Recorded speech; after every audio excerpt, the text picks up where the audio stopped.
Hello, everyone. Thanks for joining us today. This event is brought to you by Data Talks Club, which is a community of people who love data. We have weekly events. This event is one of such events.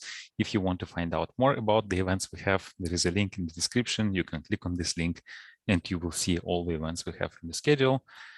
If you haven't subscribed to our YouTube channel, now it's the best time to do it. You can go below the video and click on the subscribe button, and you will see all our videos in your YouTube feed. And then join our amazing Slack community where you can ask any data-related question. During today's during today's presentation, you can ask any question you want. There is a link in the live chat. Click on this link and ask any question there, and I'll be covering these questions after the presentation. By the way, Andre, is it okay if I interrupt you sometimes if there is a question related to what you're talking, or you prefer them to have at the end? No, let's try with interruptions first. Yeah. Yeah. Okay. So you can ask any question, and if it's related to what Andre is talking about, I will interrupt him and ask a question. So that's all from my side. Now you can try sharing your screen. I hope it works. Let's see. Cool. Worked. Yeah, seems to work. Okay. All right. Yeah. Hi and welcome everybody to my talk. Thanks. First of all, thanks Alexei for having me here. Exciting to be. Thanks for coming. Yeah, exciting to be part of the community. I mean, I only got to know you via this one conference where we both were talking, and then I discovered that there's all this huge community and very active Slack. So yeah, it's great to be here. Okay, so today I want to talk about hypothesis testing. Namely, I want to talk about basically two very different but yet similar approaches, which is one is coming from Bayesian statistics and one from the classical frequentist approach. And yeah, so the subtitle was two ways of looking at the same coin. So I want to kind of focus on one very simple problem that has like lots of applications basically, which is flipping a coin. I should also note that so I wouldn't consider myself an expert on the topic, but I'm more like from the practitioner's point of view. So methods I have used myself and kind of started to think then a bit, and why would one prefer one over the other, or why are these things so different, like at least theoretically. So there's a brief outline. So as mentioned, so we look at fundamental problem, which can be found everywhere, basically where you're counting successes and failures, heads and tails, clicks and non-clicks, conversions and non-conversions. And yeah, so we'll start from the classical frequentist approach, which is the binomial test applied to this problem.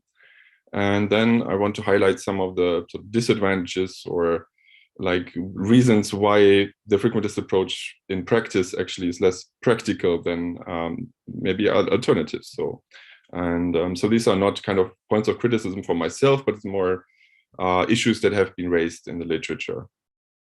After that, we'll look first at the kind of Bayesian parameter estimation approach. So basically estimating parameter of a very simple Bayesian model that describes the data as the first alternative, and then kind of highlight how to get from there to a real alternative to hypothesis testing using the Bayes factor, and that actually compares like pairs of models. And this is as a closer alternative to frequentist null hypothesis testing. But first, a little challenge to the viewer. So say I would show you a outcome of a coin flip experiment. So I show you like 5 coin flips. This is a very, very pretty coin, I find. I was able to Google. So it's a coin that has clearly a head and a tail, as you can see. So and the question to you is this coin fair? So would these coins have like these flips arisen from a coin that has both sides where both sides are equally likely to show on top? And as a bonus question, so if you have decided that, then we would ask you that how sure are you about this? So would you be able to somehow quantify your confidence in this assertion, like the coin is fair or not? And in so social science experiments, oftentimes people are asked like, how much money would you bet? I believe this is because people are more clear about their certainty if they have to actually pay money for things, or they win money. Okay, so 5 flips, maybe you say 5 flips is not enough, but say 10 flips, is 10 flips maybe enough? So here you see 6 heads and 4 tails. So, or like maybe more in general, how many flips do you need to be reasonably sure? And what does that even mean, being reasonably sure to you? And okay, so maybe you say, okay, I don't know, I need more flips. I need to see more data. I can't really say anything. But how about if I show you 20 flips and they all show the tail? So would you now believe that the coin is fair or not? I mean, certainly it's possible that a fair coin would produce this kind of outcome, but you would agree that it's fairly unlikely. Okay, so how, if we would think of these kind of experiments, I mean, how can we reason about them? How can we say we need more data, we need, like how do we quantify probabilities of outcomes for experiments? And one little simulation that I did here was, I basically said, all right, so let's say we have the choice. We have the choice between 10, and I have to move my window here, 10, 100, and 1,000 flips in your experiment. At any point in time, you see the outcome only of one experiment. But I mean, hypothetically, that's the idea. We could repeat an experiment, right? And if we would repeat this experiment with a fair coin, so we know by design the coin is fair, then we can observe the outcome. We can observe the share of the heads and tails in this experiment, and we can basically look at distribution of this share. So if you have 10 flips, you can only have like 11 values, right? So for the number of heads in the experiment, so it's a sort of your distribution looks fairly coarse here, but you can see that basically like the more flips you allow in your experiment, also like if you look at the distribution of the repetitions, it somehow gets closer to 0.5 as you would expect. Okay, so Ulrika, what did we just do? We observed somehow that the more flips, the more data, the more samples you have, of course, the less variation in your outcomes you observe while repeating an experiment. And also, since the coin is fair, you also see that basically the vast share of probability mass somehow tends to focus like around 0.5. But if this mass would somehow be focused in a sort of different range for this parameter, then you would also probably say that it's unlikely that this coin is fair. And so what's the sort of structure? Well, to do this kind of stuff is obviously like use statistical testing. And as I mentioned in the outline, there is basically two general like schools of thoughts that deal with these kind of things. And let's start with the frequentist approach. And frequentist statistics, so this is the one that is typically taught in schools and introduction to statistics courses. But it's so just because it is like more commonly taught, that doesn't mean that it's without criticism. So if you look at, for example, the medical literature, medical research literature, there's people have been like recently more critical also about these sort of methods that are used there. But the basic idea is exactly like we just did in this thought experiment with repeating this coin flip. So the idea is that every experiment can be repeated many times. And then when you look at kind of the fraction of times that something is happening, that is then defined as the probability of that thing to happen, right? And this allows us to do things like basically formulating a version of reality, for example, a world where the coin is fair, and under that assumption run these experiments, and then you would be able to measure these probabilities. But one immediately clear is one limitation of this approach is that we'll never learn how likely the actual version of reality is that you are assuming, because you're assuming it, and under that assumption you can derive probabilities. Okay, now let's get to, so this is sort of setting the scope to this sort of framework that's called the classical null hypothesis significance testing.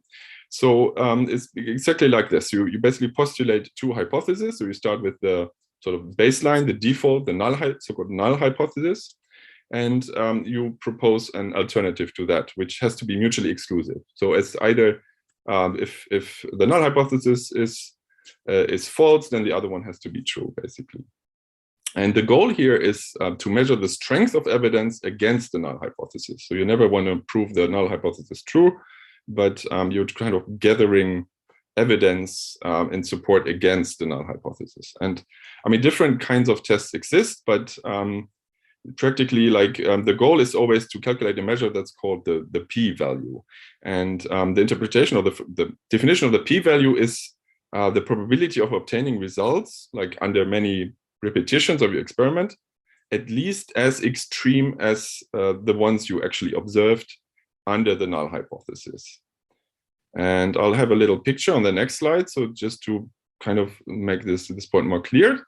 And so you start with the data you have observed, right? This is your x, and this can be, for example, so the sequence of coin flips, right? And you calculate this test statistic from it. So we always count the heads.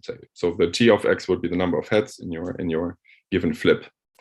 And under the null hypothesis, for example, that the coin is fair, you should be able to repeat many replicated data sets that from the same distribution, and x1 to xm here. And you can calculate also the same statistic for all of them, right? So every new replicated data set has a t value here, and then altogether these t values will fall on some distribution. And the in this case, one-sided p value would be exactly sort of the tail probability in that distribution. So basically the probability of seeing a test statistic value that is as extreme as this tx, so the kind of at most tx from the left side, and then technical reason. So you also have the two-sided p-value that also takes the other side of the other tail of the distribution. I will have an example on one of the following slides. But what is important here that so once this p-value has been computed, then the frequentist statistician says that, okay, so if this value is very small. By the way, did you see the zoom window? Like if I'm moving it around, because no, okay, great. Because yeah, exactly. So that was covering the interpretation here. So the interpretation of the p-value is essentially like your measure of surprise, right? Like if you are a researcher who believes in the null hypothesis, and you calculate this small p-value, this would basically mean that you would be very surprised under the null hypothesis to see data like the one you saw. And that's why you basically, if it's this p-value is below this critical value, then you say that, okay, I hereby reject the null hypothesis. Okay, but let's get back to coins. Let's try to put this in the framework of this coin flipping. And fortunately, the setup is so simple that we can just directly calculate the p-value. So let's postulate the null hypothesis: the coin is fair, right? So probability of head is exactly 0.5. Then we can, for example, calculate the probability of getting exactly h heads. So this is just the binomial distribution. So the number of ways of choosing from your 10 flips or whatever, n equals 10, h heads, and then you have h successes and n minus h non-successes, or the heads and the tails, right? And from that, we can immediately calculate, for example, the probability of getting at most 3 heads, and so on. So this is fairly straightforward. But so if we would want to actually test the null hypothesis now, that the probability of p being 0.5, sorry, so the confusing things. So we want to test the null hypothesis that the coin is fair, which means that the probability of getting a head is 0.5. And let's say also that we observe a single head in 10 tosses. And then we can just immediately plug these numbers in, and we get that with probability 0.01, you would have a single head in this under the null hypothesis that the coin is fair. But also as extreme, or even more extreme, we could have also had like no head at all, right? Which would happen like exactly, there's only one possibility to get all tails. So this will happen at 0.001 about. And similarly extreme would be also to get like 9 and 10 heads. So once we plug everything in, we end up with a p-value that is 0.022, so it is quite small. And if we had initially postulated that if the p-value is below this critical value of 0.05, then we would call this statistically significant and reject the null hypothesis that the coin is fair. All right, so this is very this is how the framework works, and you may wonder what's so bad about it, right? We didn't do much wrong. We basically pretty much followed this general setup. So if you look at the literature, basically specifically the medical sciences, but also social sciences, people are having the problem of not being able to repeat experiment results, for example. And so the titles, you see titles like "The Reign of the P-Value is Over," or "Why P-Value Culture is Bad," or "Misuse of P-Values" is actually a Wikipedia page. And so why are P-values seen so critical in some ways? And one issue that is raised in this context is that they really say nothing or next to nothing about how sensible your null hypothesis itself is. So you can make an outrageous claim of something being the case, and then sometimes you get lucky and actually be able to reject it. And that's one more example later. And especially it's bad if you do get lucky and you have been maybe like over the course of a researcher life, you have been trying many times. Then if you do get lucky, you also tend to have a larger effect that's being measured, and this is so-called truth inflation. Yeah, so especially like in repeated experiments where people are not so clear about their stopping rules, and example follows. Then yeah, so repeated experiments, things get even more complicated. So in general, the p-value may depend on the intention of the person collecting it. So what do we mean by that? So let's say you, instead of attending this talk, you're actually at a biomedical research conference, and you're just listening to Adam, who has just presented his very exciting result of his latest drug discovery. Audience is clearly impressed, everyone is clapping, and so at that moment there's always the one guy in the room who asks the tricky question, right? The resident statistician asks the seemingly harmless question. So what would you have done if the effect have not been significant after your 20 subjects? And this is an example I took from the paper at the bottom. So then let's say Adam could respond in one out of these 6 ways here, right? So you could, for example, say, "I don't know." So it basically tells you he doesn't know what he would have done. Meaning that if we had actually repeated this experiment, like with the clone of Adam in a different galaxy, we don't really know what would have happened. So the p-value at this point becomes undefined. Also, Adam could say, I can't remember, but we discussed it in the lab meeting last week. So then we would need to figure out what happened in the lab meeting. Option C would have been like, I would not have tested more subjects. And that's actually that would have been the right answer, right? So this would have left the p-value unchanged. Then he could have said, I would have tested 20 more than stopped. So this obviously the p-value needs some adjustment that is maybe not at all obvious, like how to do. And then what is unfortunately what people tend to do, that's sort of the human way of doing, is basically, so that could be E, option E. That depends on the observed p-value. So if it had been larger than 0.25, I would not have bothered. Otherwise, I would have tested 10 more and then stopped. So then somehow the stopping condition depends on the p-value, which is also not good. Or maybe even more natural, so he could have sort of made it dependent on total other independent events. Like researchers always work on several papers at a time, so you could have made it dependent on being either rejected or accepted in this different conference. Okay. Yeah, I think the point is clear. So somehow, I mean, p-values, like the actual interpretation of p-values is not at all in practice that straightforward. But what else can we do? So yeah, so it turns out at the beginning of the 18th century, a English statistician, philosopher, and minister called Thomas Bayes. So he proposed kind of a different school of statistics and a different interpretation of probability itself. And so here the idea is that so Bayesian probability is the interpretation of the concept of probability in which, instead of frequency or propensity of some phenomenon, probability is interpreted as reasonable expectation representing the state of knowledge or quantification of personal belief. Now this sounds maybe fuzzy to you, but it's actually, if you think about it, it's also like the way how human reasoning works, right? Maybe you have, yesterday you read the weather report for today, you said, okay, there's a slight chance of rain, something like this, and you're not so sure, okay, it may rain today. You look outside the window and you see actual raindrops, pretty sure it's raining. So somehow you are able to you have some state of knowledge, some belief about some system, and you're kind of integrating new data and updating your current belief based on that. And one of the nice little details here is that it also allows us to assign probabilities to hypotheses. For example, what is the probability of a coin being fair given I observe 20 out of 20 tails? But we'll get to the details here. But it's still interesting to note, like, so some more differences in terms of like the way inference works in Bayesian statistics.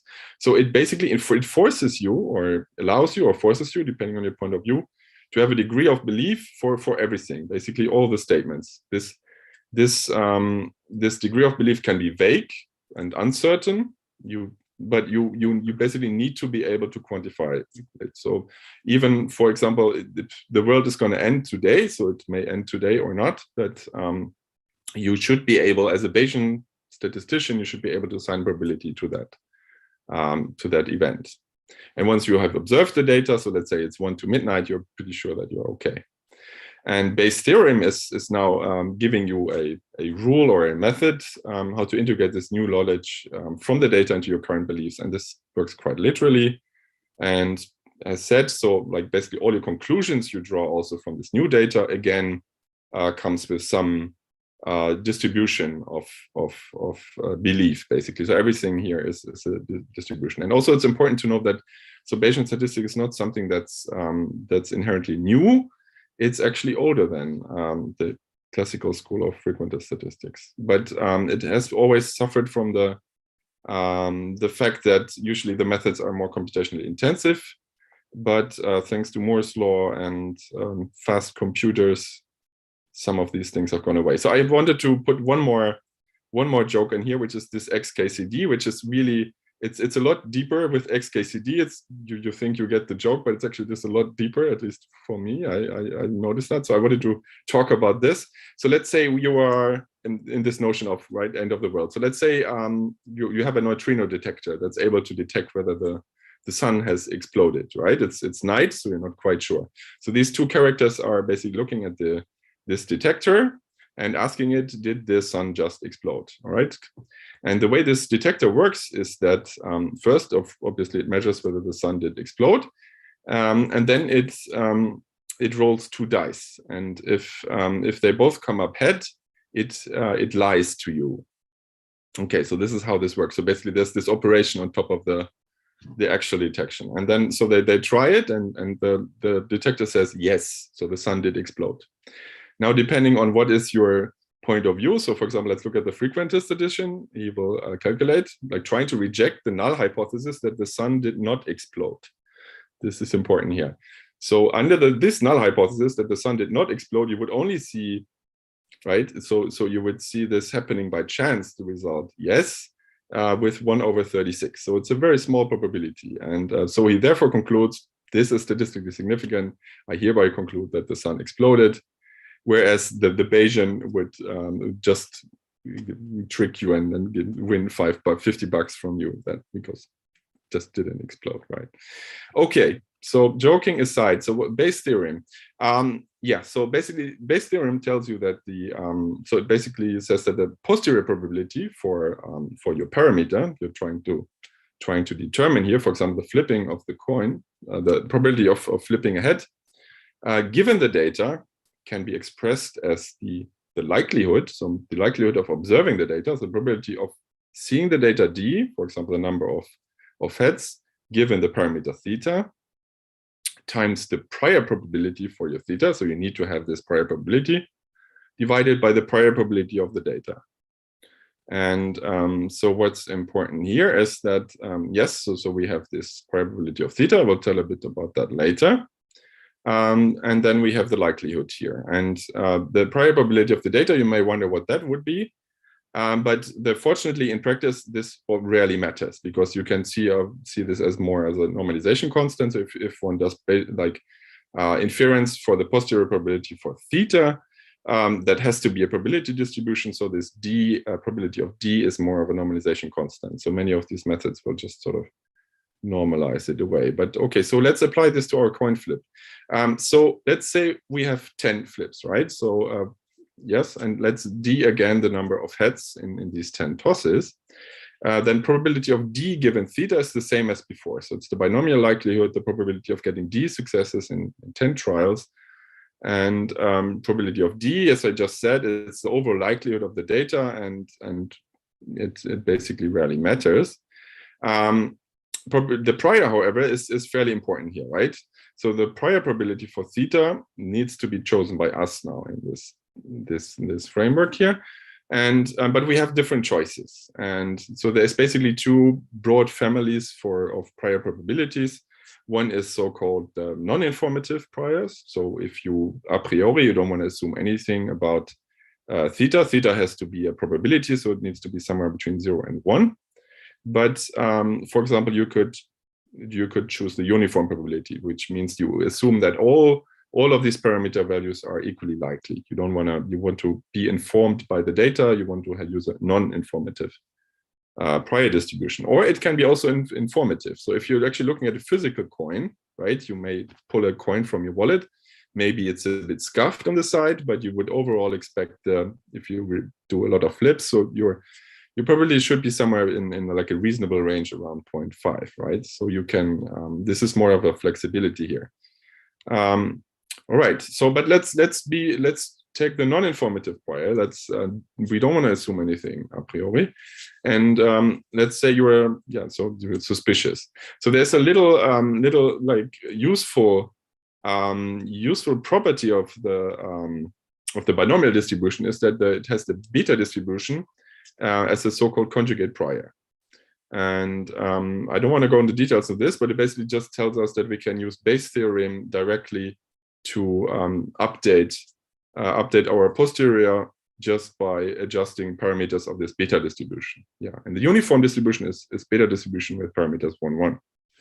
Now, what we would do here in this case is we observe the data as it comes. So actually, we don't need to use the whole flips at once, but we can sort of start as they come and apply Bayes' theorem to update our belief or posterior belief for the parameter theta. So I'll have a picture now on the next slide, so this make this more clear.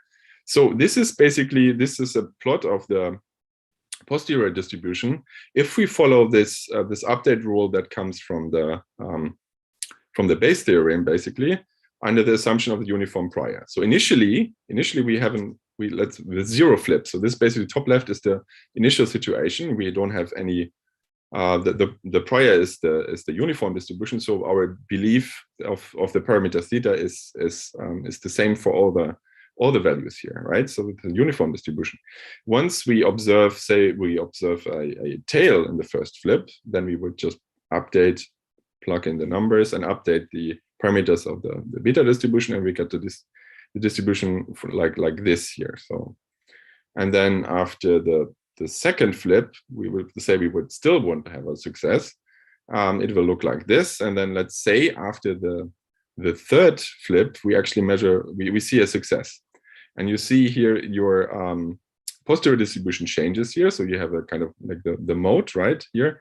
Mode should be at 0.33. So that's sort of the most likely value right now for theta. And the further we go down, so for example, if you have like 6 successes in 10 trials, also your kind of distribution narrows a bit. And so what does that mean? This is even though it's very simple, it's yet very powerful, because we get the distribution for this theta, right? We don't have to say that, okay, I conclude the coin is fair or something. I mean, you actually get a measure of probability for this theta here. So you can, for example, say that with 95% probability, theta is somewhere in the range of 0.31 and 0.83. So these are called posterior intervals.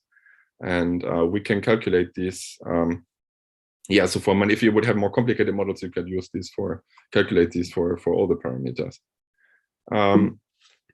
Okay, but what do we get from this? Right, I just said, so instead of just getting sort of point estimates, we also get actual distribution for theta.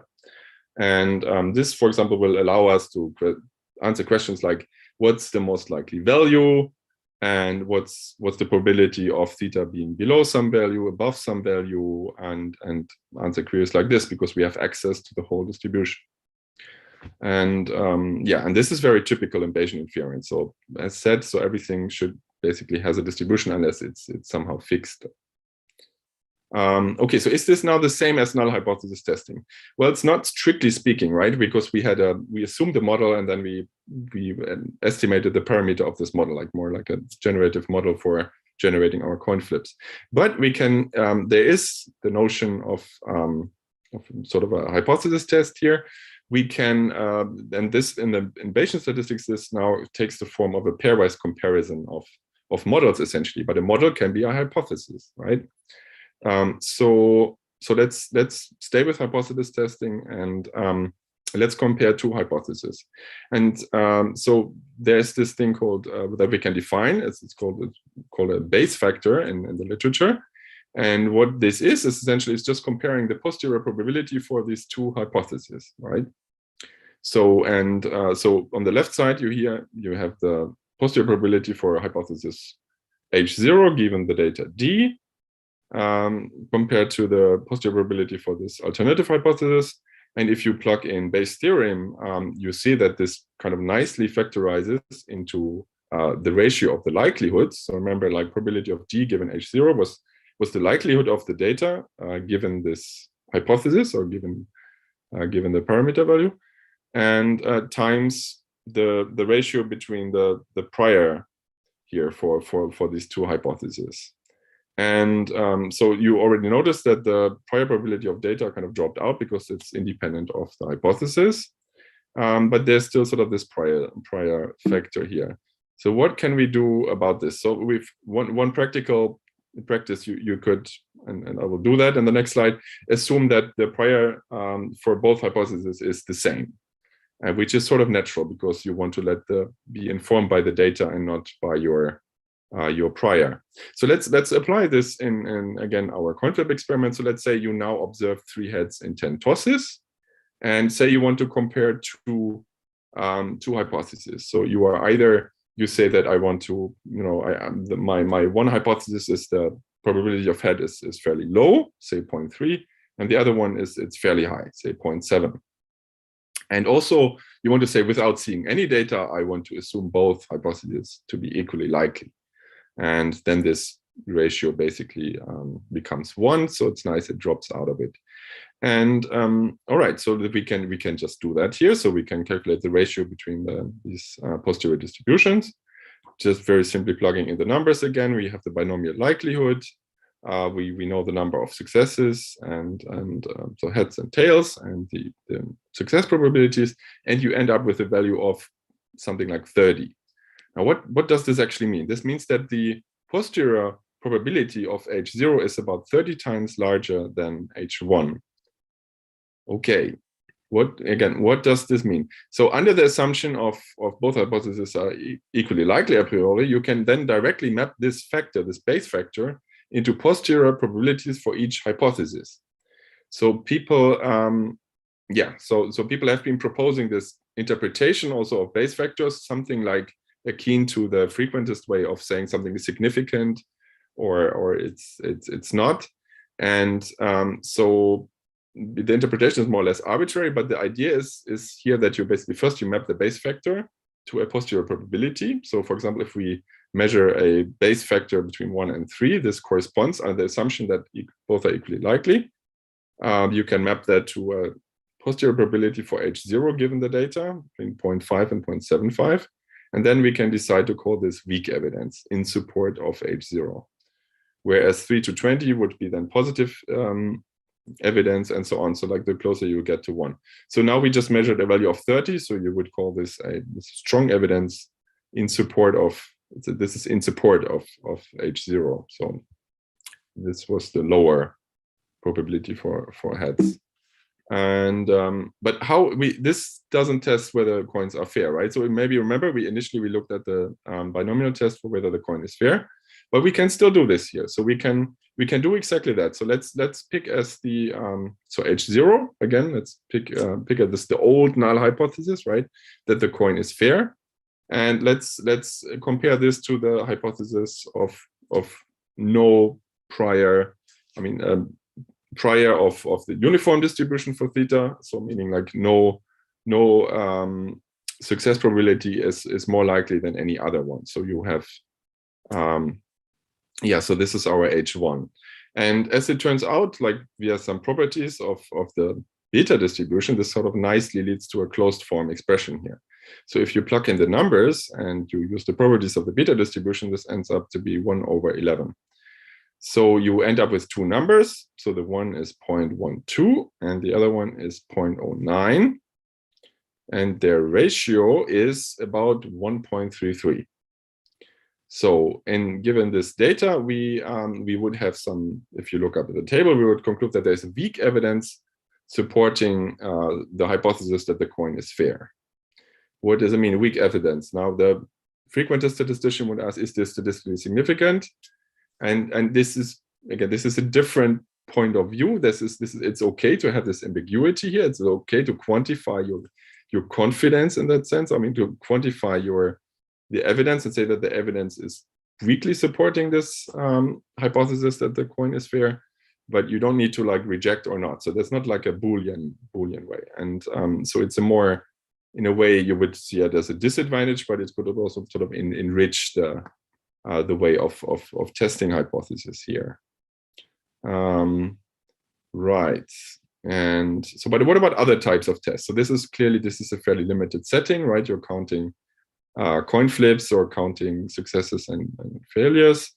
And yeah, so unfortunately the Bayes factor like can be computed like easily like this in only certain cases, but there is other like more general methods that ultimately seek to approximate the Bayes factor. And one is the so-called Bayesian Information Criterion. And these exist for like more complicated models as well. But if we kind of come back to like what's the original, like an ideal method for testing, statistical testing should look like, and the points that people often raise about the frequentist approach is, so ideally the method should depend only on the data that was observed, meaning it should not depend on the intentions or other things of the person conducting the test, right? And it should also provide you as a measure of evidence, not just against something, right? Against something you postulated, but it should also actually compare both of these, both hypotheses you're comparing. And yeah, so these kind of methods fit in nicely here. And yeah, so this comes towards the end of my talk. I still wanted to kind of raise the question of like, why should you care, right? I mean, we're living in the time of big data. You have like billions of conversions, and you have a lot of impressions, and you have actually too much data than to look at. So why do you need to do these statistical tests and kind of look at values in this detail? And this is based on personal experience. I would say that also that you rarely actually look at the whole data at once, right? You're more kind of interested in looking at segments of the data. You're kind of splitting things into groups by features. You're looking at customers who did this and then also did that. You're looking at you're kind of zooming into the data, like oftentimes, and oftentimes also you see this with time series data, for example, that you're kind of looking at plots and looking at trends and seeing that, okay, this looks better. I'm pretty sure this is the case, and then next time around, maybe you'll use the same method or the same model in a different setting, and you think like, okay, this doesn't actually look so much better anymore. So yeah, and also it's very beneficial to be able to quantify uncertainty. So the human brain is sort of easily tricked with all sorts of biases, but and also it's hard for us to actually quantify our belief. I mean, are you like 0.2 or 0.5 certain that this is this is the case, that is really the case? And also one of the pitfalls oftentimes you do in practice is that, right, you look at many things at once. You're basically doing this sort of the multiple comparisons problem, basically looking at you know, if you're looking at 100 things and each of them has a small probability of being a false positive, then the more things you look at, the more false positives you get, basically. And yeah. All right, so that actually was a bit too fast, probably, I noticed, but yeah, so this is the end of my talk. I just wanted to right? Thank you for listening so long. And yeah, also point out that there is a couple of really nice papers out there. For the reference one is actually the one where I took a lot of the material from the talk. It's a very nice sort of introduction and comparison into these two types of analysis methods for statistical testing. And yeah, so I strongly recommend looking at the reference one if you're interested. And the beta binomial model is a sort of there's a lot of cool blog posts about that and extensions to that, and if you have sort of groups of things, and yeah, so there's more out there. So now there was no interruption, so I don't know. I wasn't sure if I should interrupt, because all the time you would say, okay, now I would actually, on the next slide, I would answer this, and you actually did. So I didn't have to interrupt you, because on the next slide, you always had an explanation. But yeah, I have a few questions. So I remember the example you gave at the beginning, like almost at the end, when you were talking about the frequentist approach. And the example was that somebody is talking about a paper, like these 20 trials, right? And then somebody in the audience would raise a hand and ask, hey, but what would happen if the P wasn't significant, right? So if I understood you correctly, that under this Bayesian framework, so the answer would be, yeah, I would just update my, what was that, posterior, right? And then I would be more sure of the result, right? Or less sure, depending on how it will go. Yeah, and importantly, you have to state your assumption. Basically, you have to you have to formulate your prior. You have to say that this is based on this and this and this paper. So I mean, oftentimes this is like raised as a drawback of the approach, that you need to have this prior, but it also sort of opens up, you know, you have to be able to defend your prior. This is what some people say, right? So yeah, so it's a more visible setting. Yeah, exactly. You would have updated the prior, and then would have said exactly. Okay. So that's, I guess, the main advantage, that you don't need to wait for a certain sample size. You can already make some conclusions. So I know that in frequentist approach, there is this, what's called like minimum sample size, right? That you need to have for your experiment. Exactly. And then sometimes, like, you really have to be patient, because you see, it's not significant. Like, I don't want to run it for, I don't know, 1 or 2 weeks. And then what people sometimes do is they just, stop the experiment, although they should have waited. And not stopping, like under the usual frequentist approach. Exactly. So that's where the human nature comes in, sort of the impatience and the being able. So some people say you should basically at the beginning, you should, you estimate what effect you want to be able to detect. You should estimate the sample size you need. You start the experiment and you don't look until that is the case. Like, so you shouldn't peek on the data.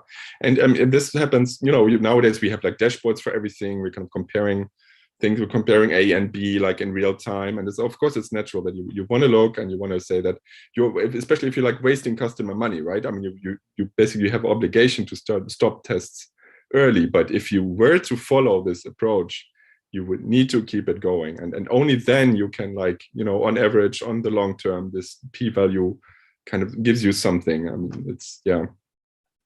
So the interpretation is only valid if you follow the approach. And yeah, and I wasn't sure, on one of your slides, you were comparing two hypotheses. Like one hypothesis was that the fraction of tails would be 0.3, and then the other would be 0.7, something like this. I don't know, maybe you can go back to the slide. I think it was like 10 slides back. Yeah. No, I think you went too much. Oh, sorry. No, I mean like in the... yeah, it was in the Bayesian part. Yeah. Sorry. Yeah, one more, maybe two. Here. Yeah, this one. Yeah. Yeah, so I was thinking, like, is it... I was trying to map this simple example to something that, I don't know, to the usual think of A/B tests. So let's say we have two things we want to test. I don't know, let's say we have two models, and then the model one that is currently running in production. And then we, like, let's say the model predicts the probability of click, right? or I don't know, like showing something to the user. And yeah, and then there is another model that is more like the fresher. We want to test it against the baseline, right? And then there is a way to measure success, like, I don't know, let's say click from this model. Would it be something similar here or not? Because here we have also two kind of hypotheses, right? So H0 would be the current model, and then H1 would be the new model, or how does it work? That's a good question. That's a good question. Let's say, I mean, you could still apply it to, I believe, the same model. Basically, you're still trying to say, for example, if you are estimating whether this new model has a click-through rate that is sort of higher than the existing one, right? So you would have exactly. You would test whether that's the case, and then yeah, I mean, it probably there's a way to also map this into because that's essentially what this is, right? Like kind of you're comparing to yeah, to models of reality. You could then sort of make, yeah, given the data, which one is more likely, right? But yeah, I'm not sure how to map this to this A/B testing kind of framework. Okay, so this is something different, right? So it's not related to yeah. Okay. Yeah, because I know that there is an open source library, an open source framework for doing A/B tests. It's called Growthbook. I don't know if you heard about them or not. Not about this one, no. Yeah, but they went with the Bayesian approach. They said, okay, p-values are too difficult to explain, and yeah, let's do Bayesian A/B tests.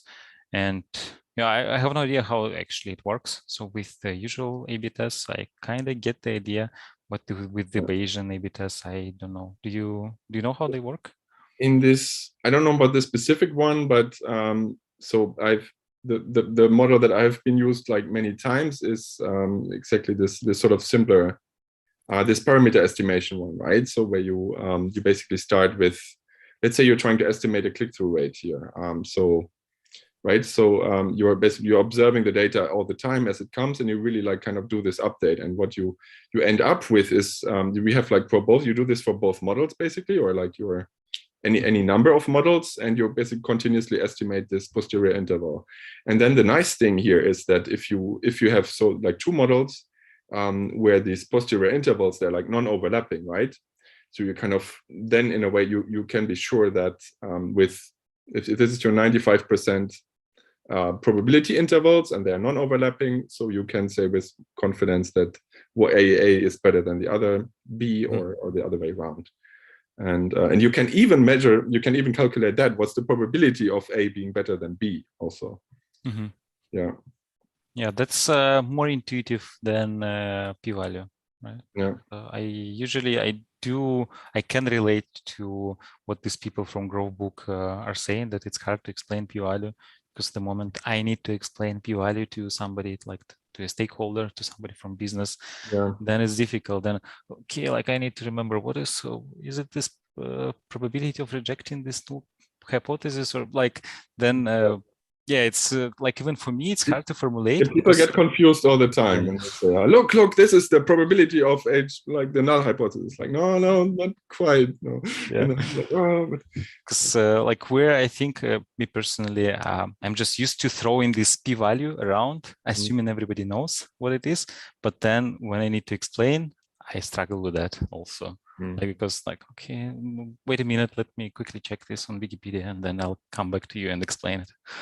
Right? It's not a very natural, if you think of human reasoning, it's not very natural in a way. This was also one of, yeah, the question we have is, can you share your experience with Bayesian approach while experimenting something at work?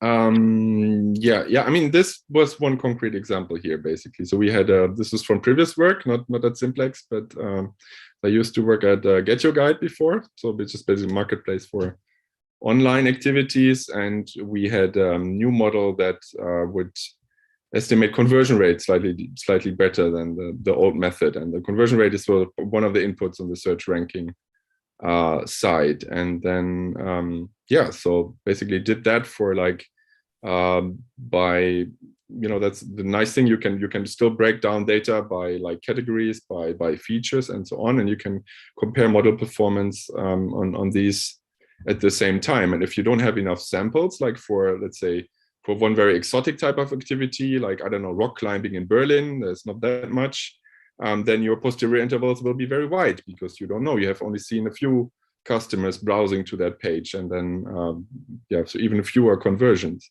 But since you have the prior distribution here, you would also, I mean, your posterior interval will be very wide, so you just can't say like, is the A, B better than the other one?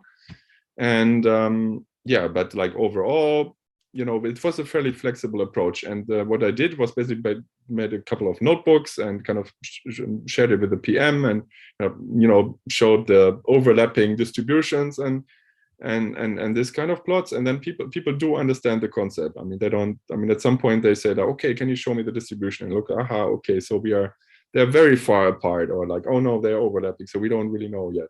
And but yeah, it's a bit of a like uphill battle, because people are used to these notions of, hey, what's the p-value, and did you run the t-test, and what's the result, and like so this sort of changing minds a little bit. But I would also say that so Bayesian methods are getting more popular now and popularized in blog posts and lots of people are generally more open-minded and or on talks like this today. Yeah, exactly. Yeah, there is a comment from somebody with a name Jackknife Bootstrap. I don't know if it's real name or not, but the comment is, I think it was about our discussion about early stopping tests earlier. So the comment is, I don't think you can draw useful conclusions earlier using bias. You have the same amount of information as in Frequentist approach if you use non-informative priors. So I guess that's right, because at the end you still have the same data, right? You just look at the same data from slightly different angles, right? And then it's but you don't have to use non-informative bias if you know that you're familiar with the model, or you have used the model in a different setting, and you are able to, as long as you're able to defend this choice of prior, then you can do more. But yeah, valid point. Yeah, if you're still looking at the same data. And then maybe sometimes you have to be patient. You don't need to pull the plug and stop the test earlier. Sometimes you just doesn't matter if you use Bayesian or Frequentist approach. You just sometimes just have to be patient, right, and wait for some time before saying, okay, it's failure, let's stop the experiment. Okay, I actually don't see any other questions. To be honest, like the slide when I saw the integrals kind of blocked my brain. So that was like until that slide, it was I was following the slide with the interval was. I was thinking of like I didn't want to bombard people with too much formulas also, but I think it's still kind of helps to put the pieces together, right? So I recommend, if you're more interested, I really recommend this paper. It's very nicely written in the first reference. So. There is a book called Think Bias, I think. Do you know this book? By name, but not, I haven't.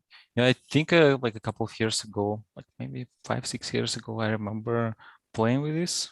So yeah, I think it's even free. So I remember liking it. I don't remember by now I don't remember anything from this book because I don't think I used anything. There's also another one like Bayesian methods for hackers also. That's also very, very hands-on, lots of code examples also.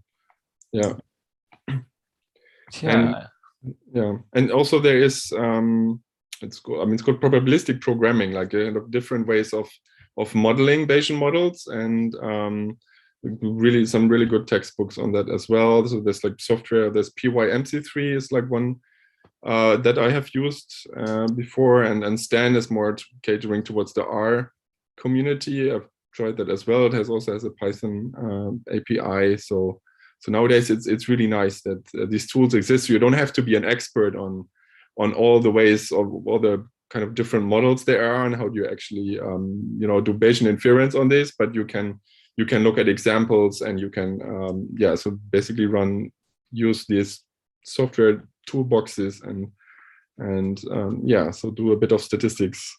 Which is somewhat cool, like yeah. Okay, maybe a quick one, or I don't know, maybe not so quick one.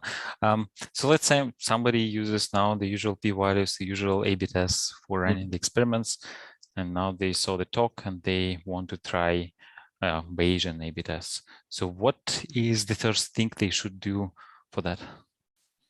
Well, they should look at their data, of course. Like, what kind of distribution does it follow? Is it, is it count data? Is it something continuous? Is it follow a normal distribution? Is it, they have a lot of outliers, and basically, I think, understand your data first of all. And yes, and yeah, I think that would be sort of the first step. And then you would need to also, like, what do you want to do with it, right? Is it sort of a informing some BI type of decision, or are you actually, do you really want to like productize it? Is it is this like a one-off experiment, or is this something you want to do continuously? And yeah, I think need to kind of, and also like the way that you want to run the experiment also, right? I mean, there's a lot of questions there. I mean, you want, how much time do you have? How many samples do you get in a day? And yes. So many questions. But let's say we have an ad tech company that needs to process, I don't know, a couple of billion events per day, and we want to use it for comparing models that like a new model is better than an old one. And we want to do this regularly, let's say once per week. Yeah, so what method you should use, or yeah, like I don't know, let's say if now we use usual A/B test, how do we switch to Bayesian? Well, I mean, I suppose you could, well, I would probably look at settings where the two disagree, or where they agree, or like, I don't know, like it also depends on the person who is supposed to analyze the data, right? So, but I mean, if you think of, like having a lot of, like I said, like a lot of data, if the result strikes your face, then, and that's basically, it doesn't really matter what method you use, or you don't have to use any method, right? If you see a, like, you're doubling revenue or so, like, it's like okay. No what's the p-value of that? So I mean, if there's the type of test result that hits you in the face, so yeah, right. So okay. if it's close to call, then yes, use these methods. And yeah. Okay, yeah, thanks. I don't see any questions in Slido. Don't see any comments in live chat. So thanks a lot, Andre. Thanks for joining us today. Thanks for sharing this with us. And thank you everyone for attending and asking questions. Thank you. Thanks. All right. Have a great